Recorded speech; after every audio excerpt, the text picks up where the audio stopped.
The stars outside the ship looked calm, like small lights in a dark sea. But inside the ship, Orion's voice, everything was tense. Lieutenant Jace Maller sat in the communication room, his eyes on the screen. Strange sound kept playing through. The speakers. It was soft but sharp, like a baby crying in a deep tunnel. The sound had started when they entered the Virelia system. "This doesn't make sense," Jace said. "There are no infants on board. Not human, not alien." Captain Risa looked worried. "It's not coming from our systems. It's coming from out there, somewhere on the planet below." The planet, Virelia Prime, was covered in silver blue. Forests and glowing crystal spires. It was the home of the Virelians, a mysterious alien hive species ruled by one queen. No one had ever spoken directly to her before. This mission was supposed to be peaceful. Humans wanted to open trade. Jace, a language expert, had been chosen to help communicate. But now the whole mission was in danger because of that strange cry. Suddenly, the ship's lights dimmed. A cold wind, not real, but almost felt, swept through the room. A voice came through the speaker. It wasn't loud, but everyone felt it inside their heads. The voice was smooth, deep, and full of sadness. "Quiet, my baby, and I'll be yours."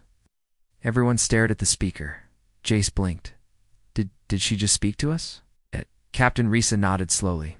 That was the Virelian queen. Jace tried to understand the words, "Quiet, my baby. I'll be yours?" What did she mean? Did she want help? Is this a threat? Why would the queen say that? The captain asked, "Is this a code? A warning?" "I don't know," Jace said. But she didn't sound angry. She sounded tired. The baby-like cry continued in the background. It wasn't constant, but it came in waves, soft moans. Then sharp cries, like something lost or hurting. Jace felt a chill. He remembered when his own daughter used to cry in the night years ago. That memory hit his heart like a wave. He had lost her during a colony sickness. He'd never forgotten. That sound. He looked at the screen again. "I think she wants us to stop the sound." "But why?" someone asked. "What is it?" Jace stood. "I want access to the sound signal. Maybe it's not just noise. Maybe it's a message." The captain gave a quick nod. "You have full access. Try anything that might help." Jace went to the sound lab. He asked the ship's AI to break down the cry into parts. As the computer worked, he noticed something strange. The cry wasn't just a sound. It was made of layers. Deep tones, soft vibrations, even tiny pulses, like ... music. But broken and twisted. "These aren't random," he whispered. "They're patterns." He called in the AI assistant, compared these two Virelian speech records. After a moment, the AI responded, "The cry shares 67% structure similarity to Virelian harmonic signals. However, it is incomplete and damaged." Jace's eyes lit up. So it is Virelian, maybe. Maybe a signal from their mind network. He tried something simple. He created a soft tone that matched the bass rhythm of the cry. He added slow, human lullaby notes on top.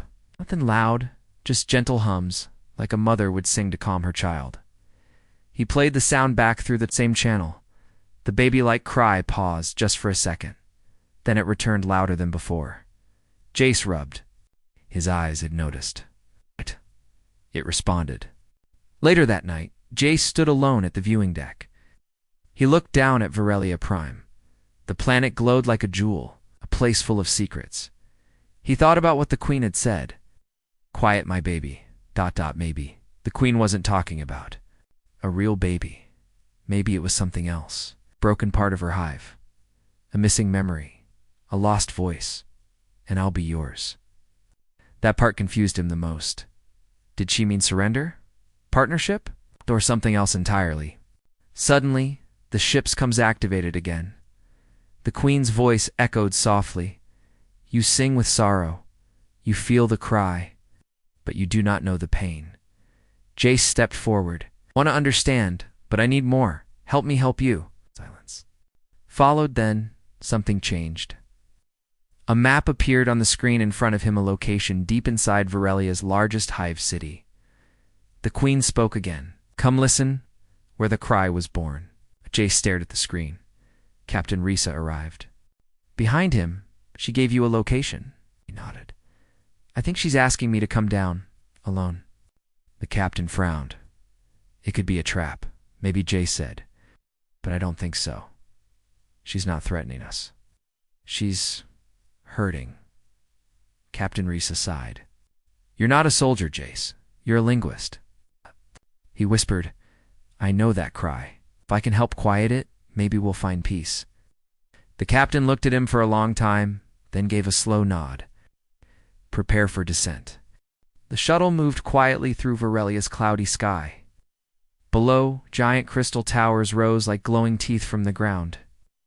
The light from the hive structures pulsed softly. It's like a living heartbeat. Jace Maller sat alone in the small shuttle seat, looking out the window. His fingers were shaking slightly. Even though he had spoken to many alien species before, this was different.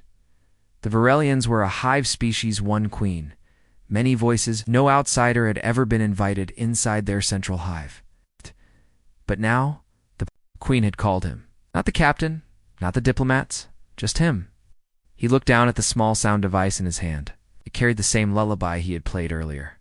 He had made new adjustments, adding soft harmonics that might connect better with the Varelian sound structure. The cry had responded to it. Maybe it would work again. The shuttle landed near a wide platform made of silver stone. No guards waited. No weapons pointed at him, only silence, broken by faint humming in the wind. A glowing path lit up ahead. Guiding him, Jace stepped forward. As he walked, he passed strange creatures tall. Thin Varelians with crystal-like skin and no eyes. They stood still like statues. Some turned their heads as he passed, but they did not stop him. Soon, he reached a wide entrance to a dome-like structure. The walls shimmered with color blue-purple, soft white. Inside, the air felt warm and heavy. The queen was waiting. She was larger than the others, her body made of light and crystal, her voice echoing inside Jace's mind. You came. Jace bowed his head. You asked. I want to help. What? The cry disturbs my hive. It is a broken echo. What? A voice that cannot rest. Jace stepped closer. It's one of your people? It was me. A piece of meal lost long ago. The room darkened. The walls showed images. Maybe. Jace saw flashes of war. Fire falling from the sky. Machines destroying forests. A younger queen standing alone. We fought another species long ago. They hurt us. Split my mind to survive. But a part of it broke off. ... And cries still. Just listen carefully. You want me to find this peace? And calm it? Yes. You felt it. You sang to it. It listened. He held up the device. This lullaby. It's human. I sang it to my daughter once. She passed away, but the song stayed. Your grief echoes like mine. Pause followed. Then the queen moved aside, revealing a long tunnel made of glowing stone. Follow this path. It will lead you to the echo chamber, where the cry was. Born, Jace nodded. I'll do my best. The tunnel was strange. No doors, no turns. Only light and sound. As he walked, he heard soft whispers, not words, but feelings. Sadness, fear, loneliness, like walking through dreams of someone lost. Finally, the tunnel opened into a wide chamber. In the center floated a crystal sphere, pulsing with a blue glow. It made no sound at first, but then the cry began again. It wasn't loud, but it pulled at the heart. High and soft, broken and lost. Jace stepped forward slowly, placed the device on the ground and pressed play. The lullaby started slow. Gentle notes mixed with human emotion and Varelian structure. A mother's song, a father's hope. The cry stopped. For a moment there was silence. Then the sphere glowed brighter. The new tone came softer, curious. Jace smiled. It's listening. He sang with the music now, humming the tune in his low voice.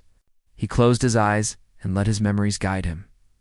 His daughter's face, her laugh, her tiny hands reaching for him. Tears filled his eyes. The chamber changed. Light flowed along the walls. The cry changed to wit. was no longer sharp or sad. It became a soft echo, like a question. Who sings? The voice was faint, younger, unsure. Jace opened his eyes. I'm Jace, a friend. I am. The lost. I am not whole. You are not alone, he said. You're part of something bigger. Your queen wants you back. I remember pain. Fire. I broke. He stepped closer to the sphere. You're safe now. You can rest. You can. Go home. I miss home. Then come back, he said. She's waiting. The lullaby continued, softer now. The blue glow of the sphere turned golden. The voice faded. The cry stopped. Only silence remained, but this time it felt peaceful. The queen stood at the chamber's entrance. You did it. Jace turned. The cry is gone. I think the lost part of you accepted the song. It felt your sorrow, okay, and your hope. It came home. Jace felt a strange warmth in his heart. It wasn't just the song. It was the emotion behind it. You gave it what I could not. They walked together. Through the tunnel, Jace asked, what happens now? Now, ... We decide what comes next. You reached my lost mind. If you ever could. You are human, but your heart speaks across stars. They stopped near the hive center. I offer you a bond, not of power, but of trust. Jace was quiet for a moment. Then he nodded. Accept. Back on the Orion's voice. Captain. Risa watched Jace return. He looked tired, but calm. Well, she asked. He smiled.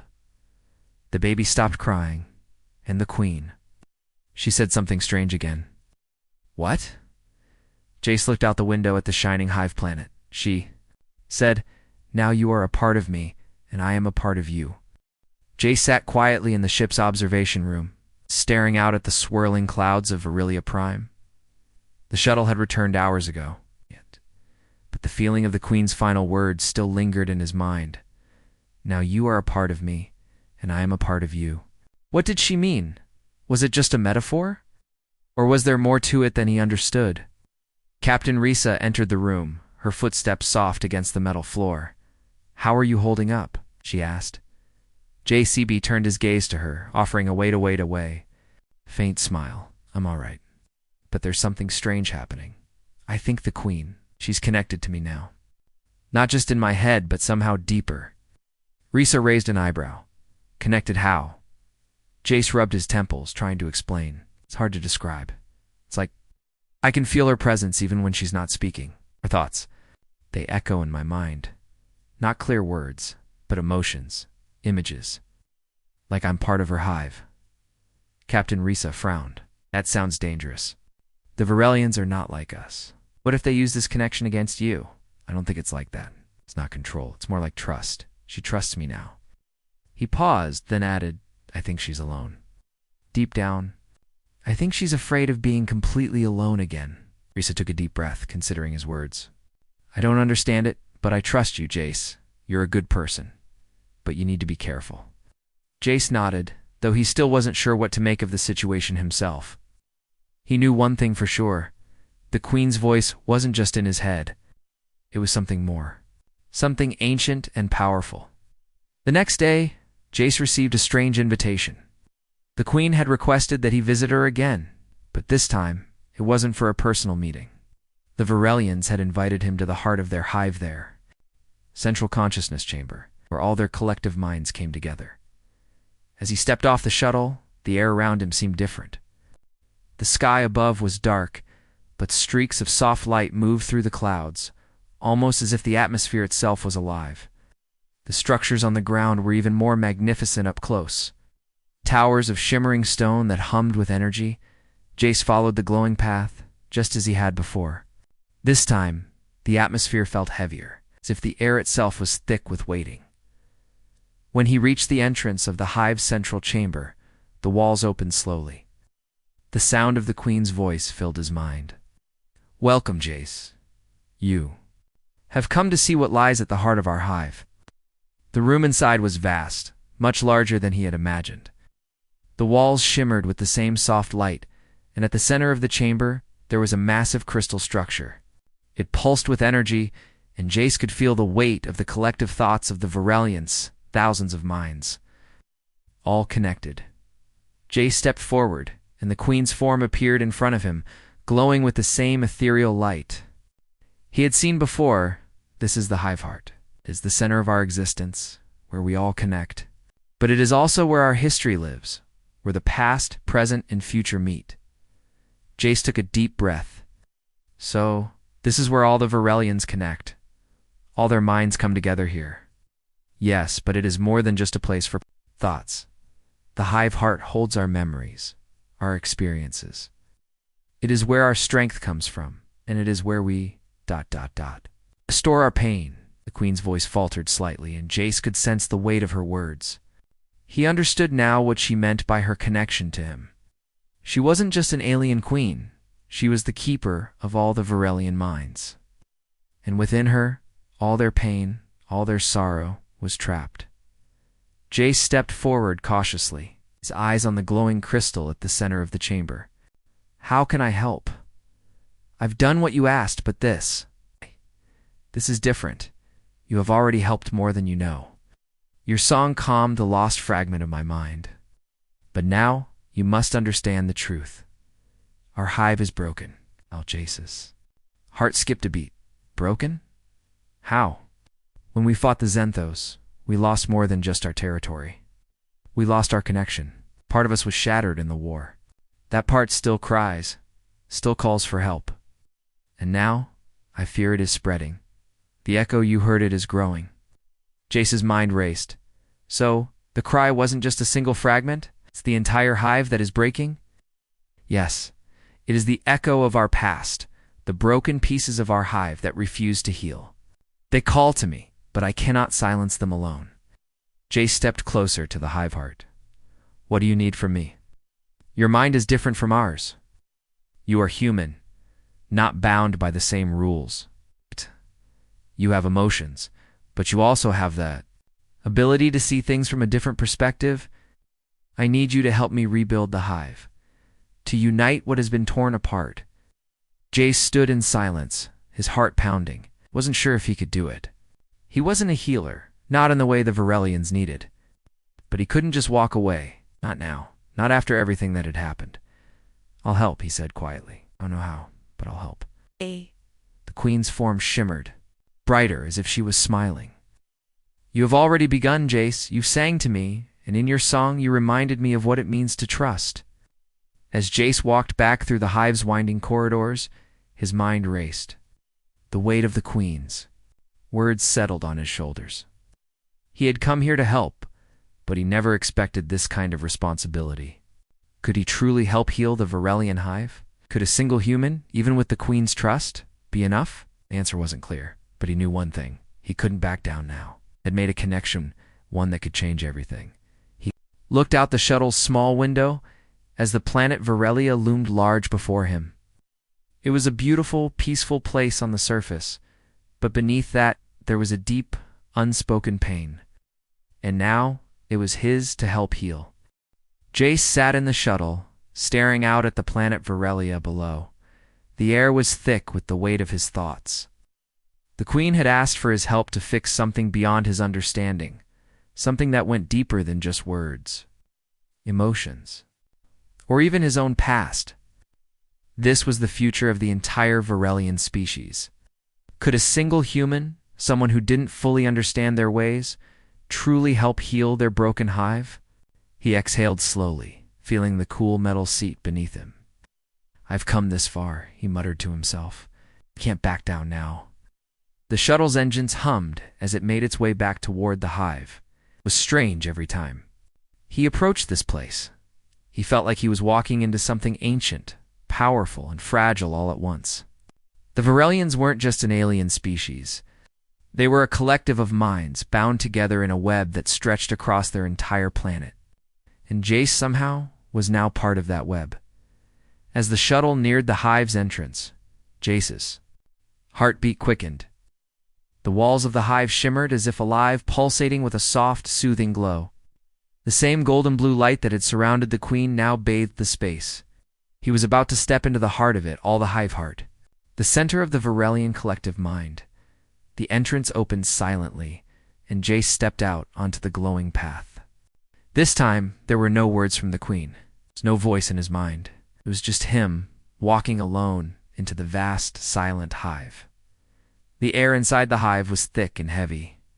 It felt like the weight of thousands of minds pressed down upon him. Ow. Walls were a mixture of organic and crystalline structures, shimmering like liquid glass. As Jace moved deeper, he saw Varelians walking in and out of the chambers, their crystal-like bodies glowing softly. They didn't speak to him, but some of them turned their heads. Their eyes or where eyes should have been watching him curiously at last. Jace reached the heart of the hive heart. It was a massive structure made of living crystal, its surface reflecting the faint light of the planet's sun. The structure pulsed like the beating heart of the entire species. It was both beautiful and terrifying. The queen appeared before him, her glowing form shifting and flickering like a mirage.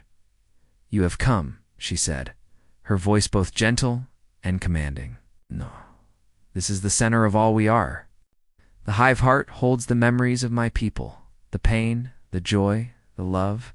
It holds everything that makes us who we are." Jace swallowed hard. The weight of what he was about to face hit him all at once. He wasn't just stepping into an alien world.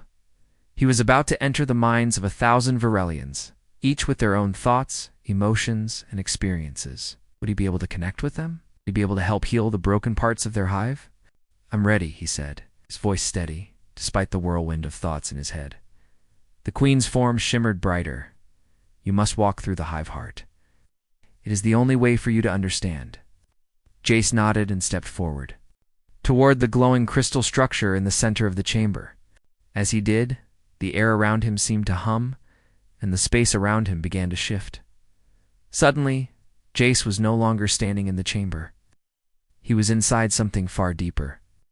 The world around him seemed to vanish, and he was standing in a vast, endless void. In the distance, he could see glowing shapes, moving other minds, other voices. He could feel their presence, each one a unique spark of thought. It was overwhelming. For a moment, Jace closed his eyes, trying to center himself. He had to focus. He had to understand what the queen meant. The hive heart wasn't just a place. It was a mind, a living consciousness that contained all the thoughts, memories, and emotions of the Varelian species. It was both terrifying and beautiful, and Jace realized just how small he was in the face of such power. "This is what we are, the queens," voice echoed in his mind. "All of us, together, in the hive heart." Jace felt a shiver run down his spine. It was like being inside a living being surrounded by thoughts that weren't his own. The emotions hit him like waves: grief, joy, fear, hope, all tangled together. He reached out, focusing on one of the nearby shapes. As his mind connected with it, a flood of images washed over him. He saw Varelian children playing in glowing forests, elders guiding the young, warriors fighting in ancient battles. He felt the warmth of their connections, the strength of their unity. But he also felt something darker: brokenness, loneliness, loss.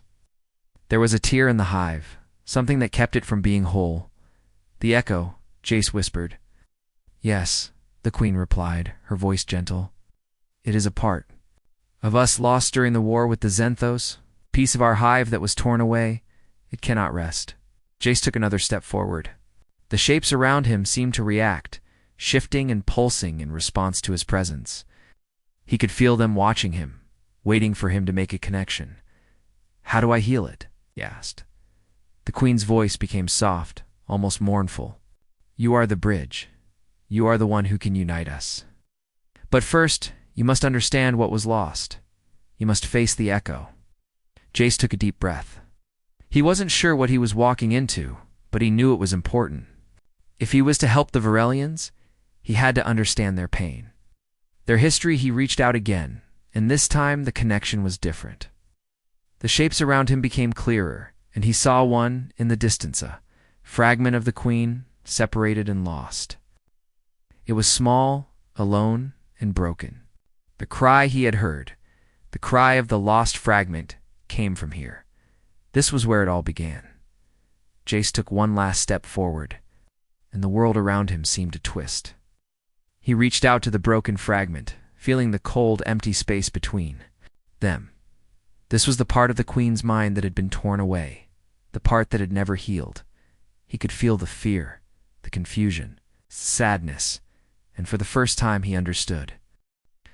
Jace stood alone in the vast, silent space of the hive heart, his mind connected to the broken fragment of the Queen. The images around him were no longer the vivid memories of a proud species. They were distorted, fragmented. The emotions were raw, sharp, and painful, like wounds that had never healed. He reached out again, his hand trembling as he extended his mind toward the lost piece of the Queen. This fragment was the one that had been torn away during the war with the Xanthos. It was a part of her, but it was lost in time, stuck in a memory loop that could not escape. The cries, the sadness, the fear, it all came flooding back. Jace felt the pain in his chest as if it were his own. It was overwhelming. "You are not alone," Jace whispered, his voice soft in the quiet of the hive heart. The fragment flickered like a dying star. The images were disjointed, images of war, destruction, and loss. A younger version of the Queen appeared, standing alone, watching as the world around her was torn apart. Her eyes were full of fear and uncertainty. Jace closed his eyes for a moment, trying to center himself. He wasn't a healer, and he certainly wasn't a mind expert. But he knew one thing for sure. The Queen had asked for his help, and he had to do what he could. He had to heal the broken piece of the Varelian hive. It wasn't just about them. It was about healing a deep wound in the heart of a species. He took a deep breath and reached deeper into his own memories. He thought of the lullaby he had sung to calm the cry of the Queen's lost mind. But this time he wasn't just singing to the fragment. He was offering something more: his own heart, his own sorrow, his own experience with loss. Perhaps it wasn't the song that would heal this wound. Maybe it was the connection between the pain he felt and the pain that the Varelians had endured. "I lost someone too," Jace said quietly, his voice almost lost in the vast space around him. "My daughter. I remember how it felt to lose a part of myself, but I'm still here. I'm still trying." The fragment flickered again. The images shifted, showing the Queen's memories of her hive, her people being torn apart by the Xanthos. Jace could feel the fear in her, the uncertainty. She had survived, but at what cost? "You've carried this alone for so long," Jace whispered. "But you don't have to anymore. I'm here. Let me help." As he spoke, the fragment shifted again. This time it was slower. The images were still disjointed, but they began to make sense. The Queen's younger self, shattered, but strong, was reaching out, not to fight, but to heal. She was remembering that she wasn't alone. She could still connect with others. Her mind could still be whole again. Jace took another step forward, and the space around him seemed to shift. He was no longer standing in the void of the hive heart. Instead, he was standing in a memory of the Queen's past. He saw the Queen as she had been before the war, surrounded by her people. They were united, their minds connected in a bond of trust and harmony. But the war came. The Xanthos attacked, and everything changed. The Queen's mind was split in two. Part of her was lost to the chaos of war, trapped in a broken loop of grief and sorrow. "I can't fix the past," Jace said, his voice filled with quiet determination. "But I can help you move forward. We can rebuild what was broken." The memory around him began to change again. The Queen's people were not all gone. Of them had survived. Some of them still carried the memories of the past, the knowledge of how to heal, how to rebuild. Jace's heart ached as he watched the memory of the Queen's people. Their minds fragmented but still connected. They had suffered, but they had not forgotten who they were. They were still a part of the Queen. They were still a part of the hive. "You are not alone," Jace repeated. "Your people are still with you. They are still part of you. And I will help you remember that." The broken fragment of the Queen's mind flickered one last time, its images shifting and fading. For a moment, Jace thought he had failed. But then, something changed. The darkness lifted. The images became clearer. The queen's mind whole, again, to reconnect with the rest of the hive. It wasn't a perfect healing. The scar of the war would always be there. But the queen's mind was no longer broken. It was stronger now, more complete. You did it. The queen's voice echoed in Jace's mind. You have helped me remember, and for that I will be forever grateful. Felt a sense of relief flood through him.